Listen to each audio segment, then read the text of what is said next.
Il est dit dans le psaume 115 au verset 17 : « Ni les morts, ni tous ceux qui descendent dans le silence, dans le shéol, ne loueront Dieu. Ce n'est pas le séjour des morts qui te loue, ce n'est pas la mort qui te célèbre, ce sont ceux qui sont descendus dans la fosse, qui n'espèrent plus en toi. » Quel passage étrange et magnifique à la fois, mais combien important. Ce ne sont pas les morts qui te louent. Autrement dit, ce sont les vivants. Et nous devons comprendre pas mal de choses à ce niveau-là. Alors, le principe pour nous va constituer à comprendre, en quelque sorte maintenant, ce que signifie que tout est orienté, tourné vers la vie. C'est un sujet merveilleux. Après ce temps du Covid-19, où pendant des semaines et des semaines, nous ne cessions du matin au soir de voir les chiffres de la mort, c'était quelque chose d'incroyable, tous les jours, sans pause. Et on n'était pas suffisamment orienté vers la vie, vers les vivants. Et il nous faut quand même maintenant réaliser que nous devons en tenir compte. D'être en vie, déjà, c'est quelque chose, mais d'être vivant.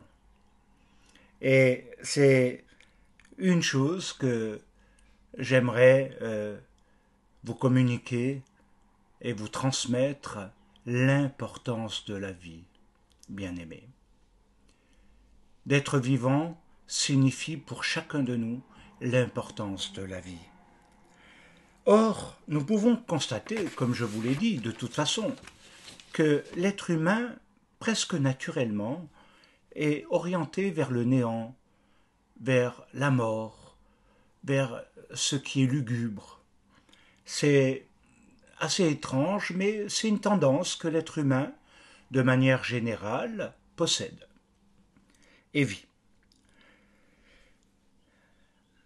Alors, il nous est important de savoir qu'il y a un passage dans le Talmud, dans le Sanhédrin, au chapitre 37, alinéa A, il dit quelque chose de très intéressant. Non pas que le Talmud soit pour nous parole de Dieu, mais il est intéressant de voir ce qu'ils disent à propos de certains versets, à propos de certaines choses. Celui qui sauve une vie est comme celui qui a sauvé le monde. C'est dire que dans la pensée d'Israël, dans la pensée juive, l'importance de la vie. Et c'est ce qui a caractérisé tout l'enseignement de Mashiach.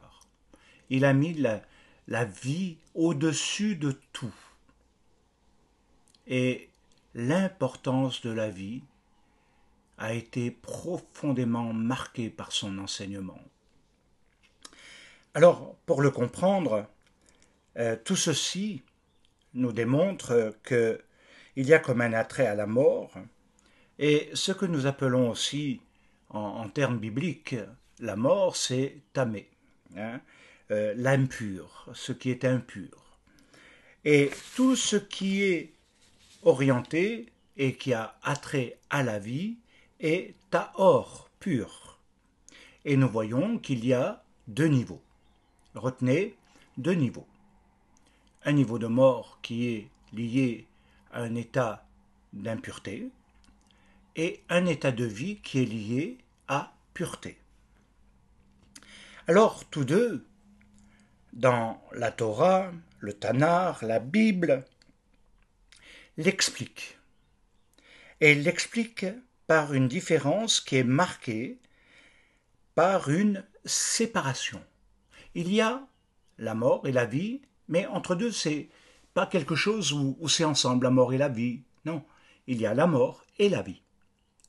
Et c'est marqué par ce que l'on appelle la séparation. Donc la mort, tamé et la notion d'impureté, qui se révèle et se démontre de toute façon dans nombre de passages bibliques, parfois contestés, etc., mais où Dieu a voulu, par exemple dans le Deutéronome et dans d'autres passages, marquer les notions de séparation, d'impureté, même dans la nourriture, dans ceci, dans cela, dans le corps, etc., par rapport au cultuel. Tout est dans l'un ou dans l'autre. Et également un passage de l'un à l'autre.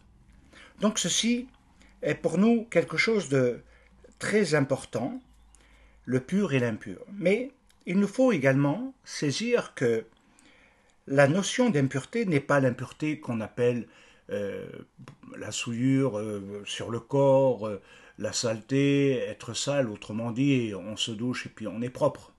Ce n'est pas cela. Ce n'est pas être sale, autrement dit. Mais ce que cela veut dire dans la pensée d'Israël, que la mort, l'impureté est l'interruption de la vie. Ce qui interrompt la vie. Oh. Et c'est ce que nous appelons la mort. Parce que quand il n'y a plus la vie, il y a quelque chose qui s'est arrêté, qui n'existe plus et qui ne peut plus continuer. Autrement dit, ce qui devient une interruption de vie est ce moment qui se sépare et plonge l'homme dans un état de mort. Un état. Alors bien sûr que nous pouvons le comprendre sur le plan physique, mais également dans la dimension spirituelle qui est totalement différente quand même, qui n'a pas le même rapport.